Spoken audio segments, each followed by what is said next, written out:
Ikapito ng Enero, taong 2026, alas 3:15 ng madaling araw.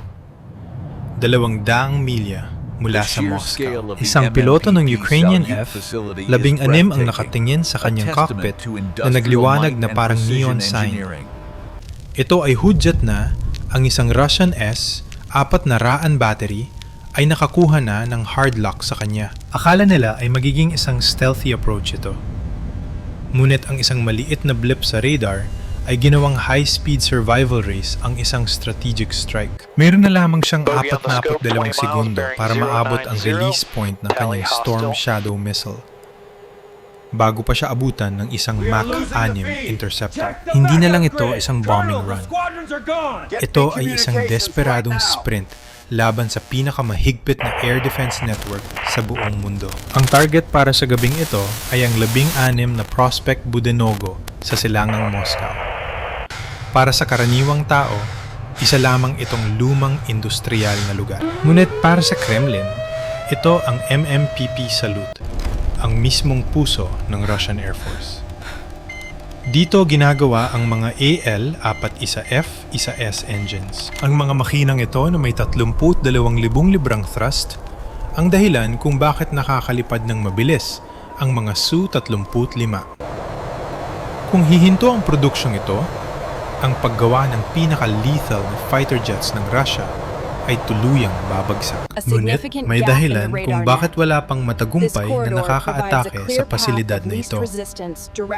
Ang Moscow ay nababalot ng isang no-fly zone na napakahigpit, na pati multo ay pagpapawisan. Pinag-uusapan natin ang S-400 Triumph, isang sistema na kayang makakita ng kahit maliit na ibon sa dulo ng atmosfera. Ang pagtatangkang pumasok sa network na ito ay itinuturing na isang one-way ticket sa kamatayan. Kaya, paano mo lulutasin ang isang imposibleng equation? Karamihan sa mga commander ay magpapadala ng malaking swarm at aasa sa swerte. Ngunit ang SBU ay may ibang filosofiya. Bakit ka gagamit ng martilyo kung pwede ka namang gumamit ng magic trick? Ngayong gabi, ang misyon ay nakasalalay sa pakpak ng dalawang F-16 lamang. Dalawa lang. Mukha itong imposibleng misyon sa papel. Ngunit mayroong isang hidden variable na hindi napagandaan ng Russian High Command. Ang mga Pantsir units ay parang mga kabutang nagsulputan sa bawat rooftop ng mga matataas na gusali. Mukha itong isang laro sa impossible level. Ngunit ang mga Ukrainian pilots ay tumatawa lang dahil ang unang pulse ay nailunsad na. Habang ang mga F-16 ay nananatiling mababa sa 200 talampakan para magtago sa radar ng S-400. Isang Phantom Fleet ng 40 Palunicha drones ang kasalukuyan ng lumilipad patungo sa lungsod. Ngunit narito ang sikret. Ang mga ito ay hindi lang basta drones. Sila ay bahagi ng isang tactical nightmare na tinatawag na Echo Pulse. Alas 4:40 ng madaling araw. Ang katahimikan sa probinsya ng Russia ay nabasag nang ang unang pulse ng Palunitia drones ay pumasok sa mga river valley patungong Moscow. Ang mga 700 librang hybrid na ito ay lumilipad sa bilis na 500 at 60 milya kada oras. Nananatili sila sa taas na 100 talampakan lamang mula sa tubig. Hinati ng Ukraine ang kanilang 40 drone fleet sa 5 magkakahiwalay na pulse. Bawat pulse ay binubuo ng 8 units. Sa ngayon, ang pulse 1 at pulse 2 ang nangunguna sa pagsalakay. Para sa isang radar operator, mukha itong isang desperadong pag-atake ng mga amateur. At yun mismo ang gustong ipakita ng SBU. Sa labas ng Moscow, ang siyam na dalawa N-6E Gravestone radar ng isang S-400 battery ay nakatutok na sa banta. Hindi nakikikita ng mga Russian operators ang isang sophisticated tactical maneuver. Ang nakikita lang nila ay mga madaling target. Para sa kanila, para itong mga teenager na sumusubok pumasok sa isang high-security vault sa main door. Targets locked. Permission to engage. Biglang nagliwanag ang langit sa gabi. Ang mga dambuhalang 48 N-16 na missiles ay mabilis na lumipad sa bilis na Mach 6. Sa mga river valley, walang mapagtataguan ang mga Palonicha. Isa-isa silang tinamaan ng mga Russian missiles. Ang Pulse 1 ay nagluho sa loob ng 30 segundo. Ang Pulse 2 ay hindi rin nakaligtas mula sa mga S-400 at sa mabilis na 30mm cannons ng mga Pantsir S-1. Sa loob ng Russian Command Center, napakasaya ng lahat. Nag-high five ang mga operators na tila nanalo na sa isang malaking laban. Nakakuha sila ng 80% intercept rate. Sa unang 16 na drones, 3 lang ang nakalusot at malamang ay sira pa ang mga ito. Isang tahimik na gabi na naman, sabi ng isang operator habang nakasandal sa kanyang upuan. Sinimula na nila ang standard procedure ng pag-reload ng kanilang mga Pantsir tubes sa itaas ng mga gusali. Akala nila ay tapos na ang pag-atake ng Ukraine. Ngunit dito na magsisimula ang kanilang tactical nightmare. Ang akala ng mga Ruso na bigong pag-atake ay isa palang masterclass sa Lead Wolf tactics. Ang unang 2 pulse ay hindi talaga para sirain ang factory. Sila ay mga sacrificial lambs na dinisenyo para pilitin ang Russian Defense Network na ilabas ang kanilang lokasyon. Sa bawat pagping ng S-400 radar, gumagawa ito ng malaking electromagnetic signature. Sa bawat putok ng pansir, nag-iiwan ito ng thermal fingerprint sa malamig na hangin. Habang ang mga Ruso ay nagdiriwang, ang huling mga pulse ng Palonitia ay tahimik na itinatala ang bawat coordinate. Ang mga SEAD variants na ito ay may mga passive radar homing seekers. Iniisip ng mga Ruso na sila ang mga mangangaso, pero ginawa nilang pinakamaliwanag na target ang kanilang mga sarili. Samantala, 200 milya ang layo. Ang tunay na mga predator, ang 2 Ukrainian F-16 ay naghihintay lang. Naghihintay sila sa tamang sandali kung kailan pinaka-vulnerable ang depensa ng Russia. Alas 4:45 ng madaling araw. Sa loob ng cockpit ng Lead F-16, ang fuel flow meter ay isang babala ng panganib. Ang paglipad sa taas na 200 talampakan sa loob ng ilang oras ay hindi lang nakakapagod. Isa itong thermal nightmare para sa mga makina. Sa taas na ito, ang aircraft ay lumalaban sa makapal na hangin, kaya mas mabilis maubos ang gasolina. Para itong tumatakbo ng marathon habang humihinga sa stroke. Tiningnan ng piloto ang kanyang coordinates. 186 na milya mula sa gitna ng Moscow. Oras na. Hinila niya ang stick at nagsagawa ng isang violent pop-up maneuver. Ang ilong ng F-16 ay tumuro sa langit, habang ang thrust nito ay itinulak ang jet patungong 15,000 talampakan. Ginawa ito para bigyan ng Storm Shadow ng sapat na gravity energy para sa mahabang glide nito. Jettison tanks.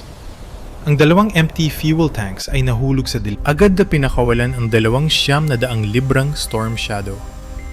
Ang mga pakpak ng missile ay bumukas, ang makina nito ay umandar, at nagsimula na ang paglipad nito patungong sa loot factory. Para itago ang mga missiles na ito, pinakawalan ng Ukraine ang Pulse 3 at Pulse 4 ng mga Palonicha drones.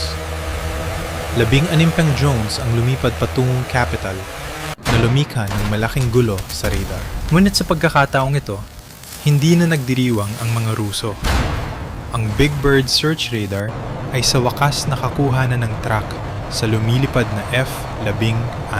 Kasabay nito, isang grupo ng Russian Su-35 na may R-37M long-range missiles, ang mabilis na sumusugod sa bilis na Mach 5.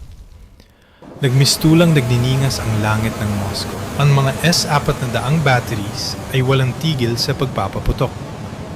Ang Pulse 3 at 4 ay hinarap ng pader ng mga missiles. Isa-isang nalaglag ang mga Palonicha na parang mga langaw.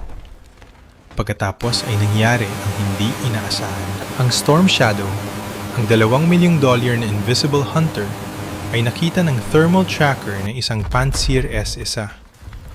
Sa lapit na ito, Ang init ng makina ng missile ay kitang-kita sa malamig na hangin. Hindi nagatubili ang Pantsir operator. 57 E-6 interceptors ang tumama sa target. Ang Storm Shadow ay sumabog 40 milya bago marating ang target. Sa loob ng F-16, ang radar warning receiver ay naglalabas na ng tuloy-tuloy na tunog. May hard luck na ang isang Russian interceptor sa kanya. Hindi na naghintay ang Ukrainian pilot. Binaligtad niya ang eroplano at sumisid pabalik sa lupa sa 60 degree na ang gulo. Sa tindi ng G-force, tila naging maliit na tunnel na lamang ang kanyang paningin. Tumigil siya sa taas na 50 talampakan gamit ang anyo ng lupa para putulin ang radar lock. Siya ay umaatras na. Wala na ang unang Storm Shadow. 16 pang drones ang naging usok na lang. Sa 40 assets na ipinadala, 32 nang nawasak. Para sa sinumang nanonood, mukha itong isang malaking kabiguan. Naubos ng Ukraine ang kanilang gasolina at ang kanilang pinakamahal na armas para sa wala. Muling nagbunyi ang mga Russian command centers. Sigurado silang napigilan na nila ang huling pagtatangka ng Ukraine. Ngunit habang ang unang F-16 ay pabalik na sa border, ang pangalawang F-16 ay nananatili pa rin sa dilim.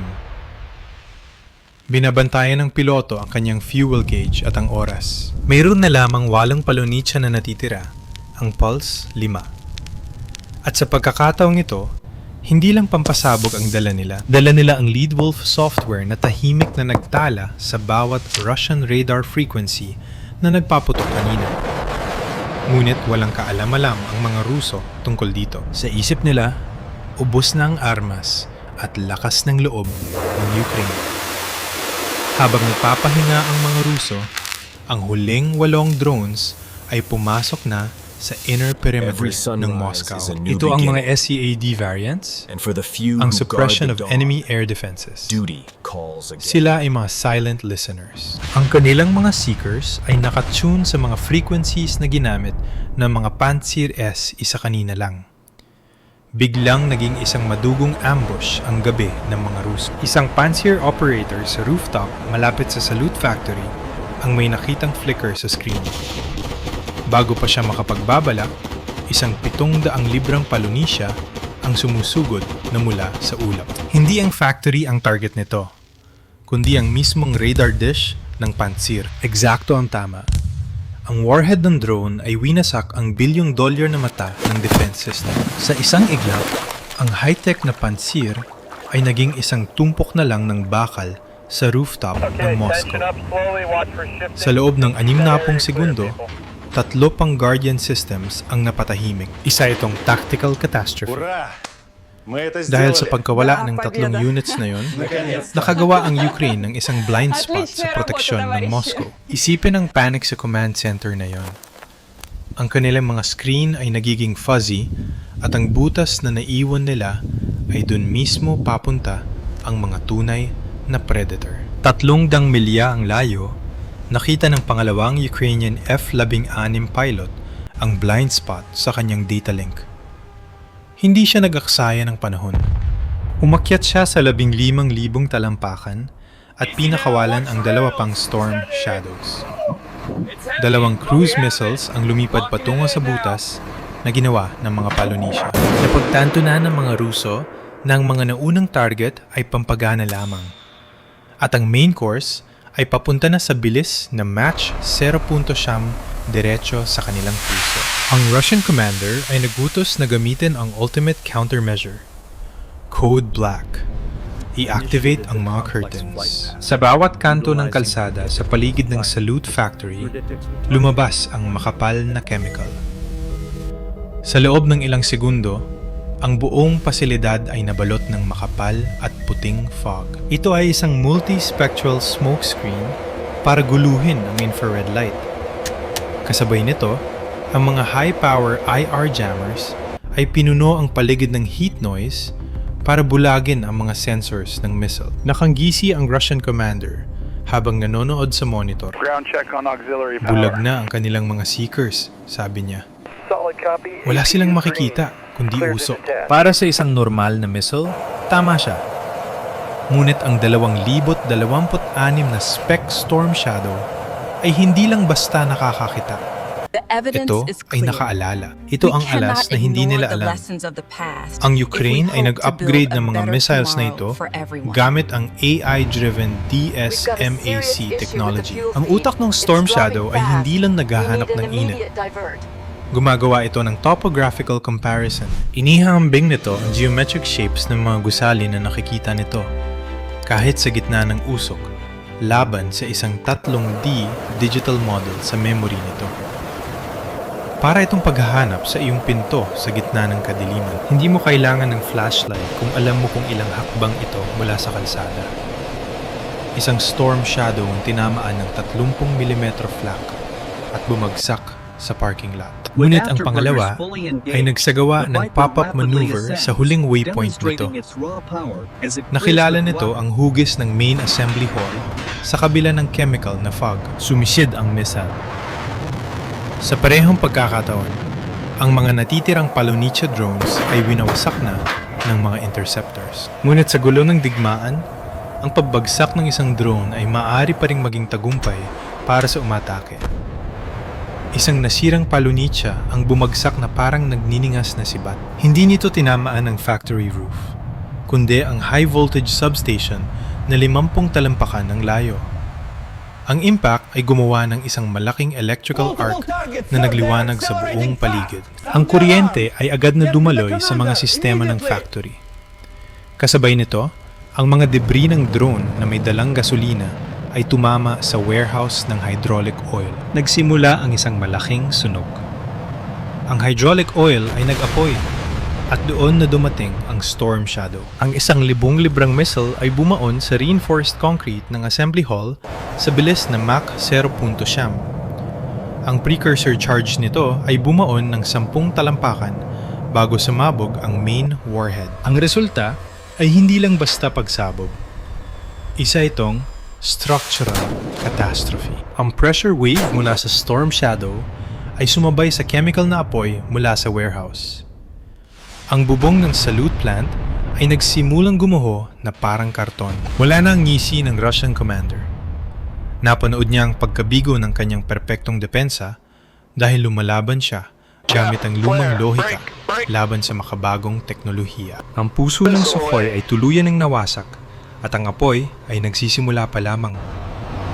Pagdating ng bukang liwayway sa Moscow, ang usok ay naglaho para ipakita ang isang tanawing ayaw makita ng Kremlin. Isang malaking bahagi ng bubong ang nilalamon ng apoy.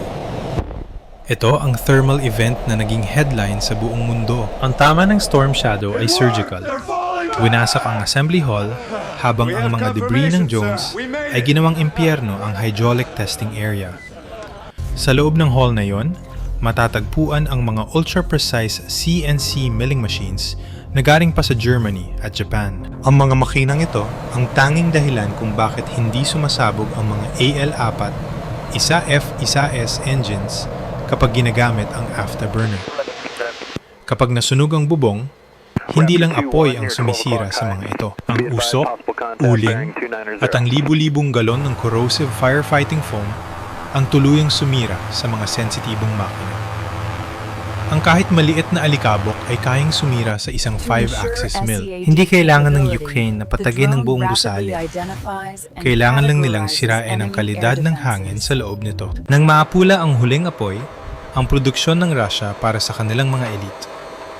So 35 engines ay tumigil na ng ilang linggo o maaring ilang buwan. Ito ay isang high-stakes game ng poker sa pinakamapanganib na casino sa mundo. Tumaya ang Ukraine gamit ang 2 F-16 at ilang drones laban sa bansa na may pinakamaraming radar at missile system. Hindi nila nakuha ang buong pot dahil nakatayo pa rin ang factory. Ngunit nakakuha sila ng sapat na tagumpay para baguhin ang takbo ng laban. Sinira ng Ukraine ang pakiramdam ng seguridad ng Russia. Pinatunayan nila na kahit gaano pa karaming layer ng bakal at teknolohiya ang ibalat mo sa isang target, ang isang mas matalino at malikaing kalaban ay laging makakahanap ng butas sa iyong depensa. Kaya, sulit ba ang sugal na ito? Ano sa tingin niyo? Ipaalam sa amin sa pamamagitan ng pag-comment sa ibaba. Siguraduhin mag-subscribe at pindutin ang bell dahil sa susunod, titingnan natin kung paano ginagawang sandata ng Ukraine ang mga lumang gamit ng Soviet na kinatatakutan na ngayon ng Russia.